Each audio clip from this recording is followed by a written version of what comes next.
Salut tout le monde, c'est Erwan Lovray. On se retrouve donc pour la vidéo après-match, la dernière vidéo après-match de la saison 2023-2024, avec cette défaite de buts à 1 face à l'Olympique de Marseille. C'est parti pour ce dernier après-match de la saison.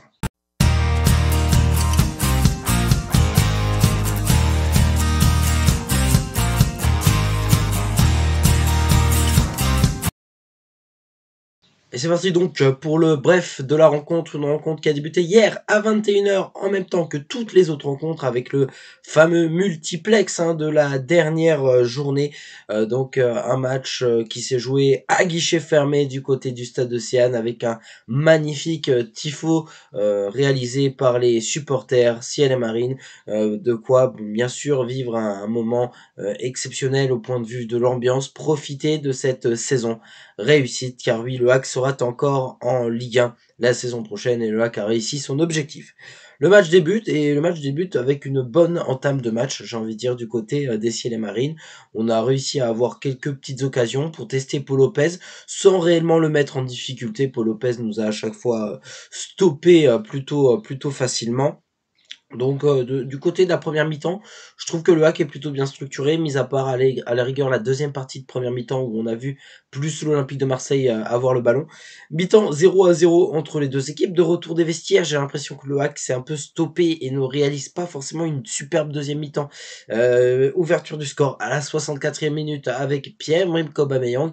D'ailleurs, son papa, à Pierre-Emerick, il jouait au HAC à l'époque, Pierre Aubame, je crois, je ne sais plus comment, je crois que c'était Pierre Aubame, je crois qu'il s'appelait son père, mais en tout cas, son papa jouait au HAC à l'époque. C'était plutôt cool de le savoir. En tout cas, c'est ça aussi, c'est de transmettre entre supporters génération en génération. Des fois, il y a des noms de joueurs, oui, tel ou tel, le père a joué là, et c'est toujours très intéressant. Alors, du côté des Marines, je me suis dit, bon, ça reste possible, à un partout, le HAC peut toujours revenir. Il suffisait d'un match nul pour le HAC pour accrocher la 14e place. Et oui, parce que à ce même moment, Nantes est en train de perdre, je crois, 3 buts à 0 au stade Louis II. Donc c'est vrai qu'à ce moment-là, le HAC peut viser une 14e position au lieu d'une 15e place. Et finir 14e au lieu de 15e, en fait, c'est quand même pas mal, parce que ça permet d'avoir des moyens financiers plus importants. Parce que plus vous finissez haut, plus vous gagnez d'argent. Donc forcément, ça aurait été très intéressant de gagner une position pour avoir un peu plus de sous pour les Ciel Marines. Malheureusement, le HAC n'y arrivera pas. Deuxième but pour Marseille grâce à Murillo à la 77e minute de jeu. Malgré tout, le HAC arrivera à marquer un but de réduction de score pour Sabi, un premier temps qui malheureusement sera refusé.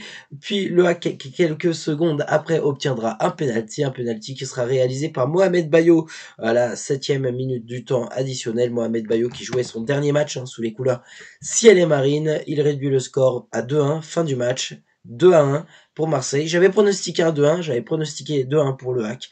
Il s'avère que le 2-1, c'était pour l'OM.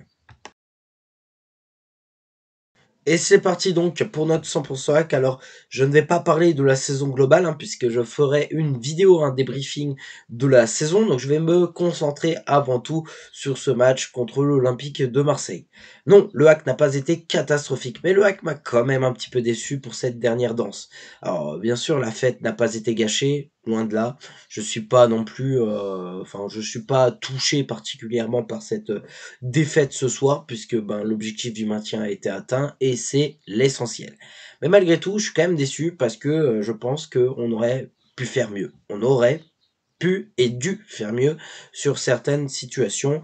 En témoigne, je dirais, la bonne entame de match avec des bons tests. Voilà.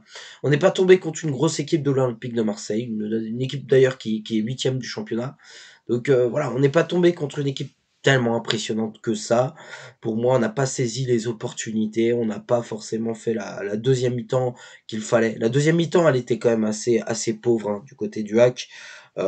Quelques pertes balles qui nous ont mis en danger. Je pense notamment à Aruna Sanganté, qui est un joueur que j'apprécie énormément, mais qui a fait quand même deux grosses erreurs à l'espace de quelques minutes où il perd des fois des ballons assez incroyables et tu te mets en danger directement avec une ouverture pour les Marseillais.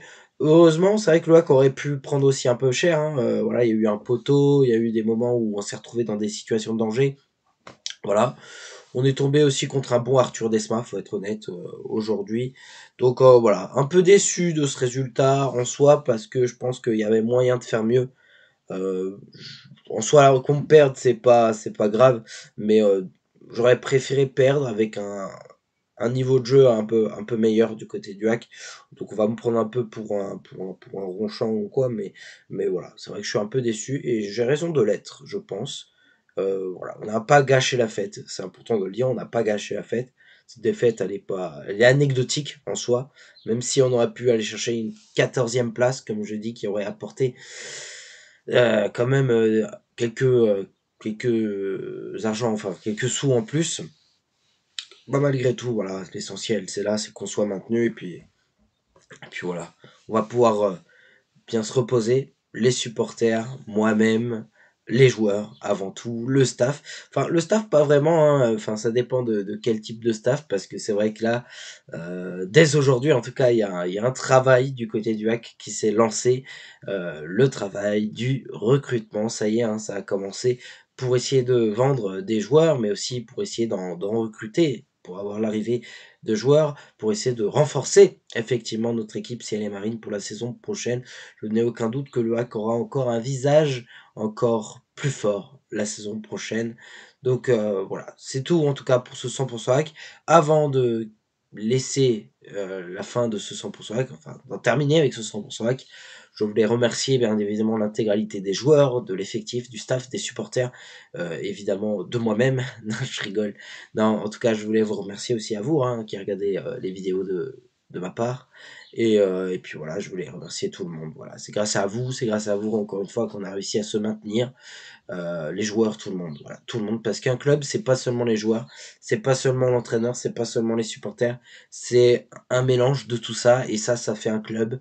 Et ça fait ce que l'histoire du club, ça fait que le club a une âme, ça fait que le club est, voilà, pour moi, voilà, notre club, il a réussi quelque chose d'assez incroyable cette saison. Et j'en suis fier, j'en suis fier. Donc voilà, de toute manière, il y aura un débriefing de la saison complète courant de la semaine. Et voilà, c'est tout pour cette vidéo. Merci à toutes et à tous de l'avoir suivi.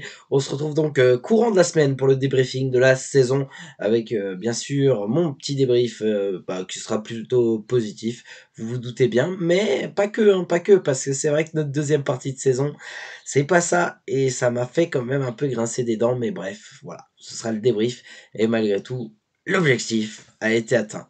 Merci, à plus.